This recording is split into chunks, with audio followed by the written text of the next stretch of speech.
ناکامی سے پاک ہے، ایک رات اپنے بندے کو مسجد حرام یعنی خانہ کعبہ سے مسجد اقصی یعنی بیت المقدس تک، جس کے چاروں طرف ہم نے برکتیں رکھی ہیں، لے گیا تاکہ ہم اسے اپنی قدرت کی نشانیاں دکھائیں۔ بے شک وہ سننے والا ہے، دیکھنے والا ہے۔ ستارے کی قسم جب غائب ہونے لگے کہ تمہارے رفیق یعنی ہمارے نبی نہ رستہ بھولے ہیں نہ بھٹکے ہیں، اور نہ یہ خواہش نفس سے کچھ بولتے ہیں۔ یہ قرآن تو ایک وحی ہے جو ان کی طرف بھیجی جاتی ہے، ان کو نہایت قوت والے نے سکھایا یعنی جبرائیل نے جو طاقتور ہے۔ پھر وہ پوری طرح بیٹھے جبکہ وہ آسمان کے اونچے کنارے پر تھے، پھر وہ قریب ہوئے، پھر مزید نیچے آ گئے تو وہ 2 کمان کے فاصلے پر ہو گئے یا اس سے بھی کم۔ پھر اللہ نے اپنے بندے کی طرف جو حکم بھیجا سو بھیجا۔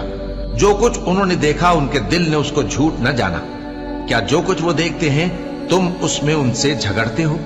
اور انہوں نے اس کو یعنی جبرائیل کو ایک اور بار بھی اترتے دیکھا ہے سدرۃ المنتہا کے پاس۔ اسی کے پاس ہمیشہ رہنے کی بہشت ہے، جبکہ اس بیری پر چھا رہا تھا جو چھا رہا تھا۔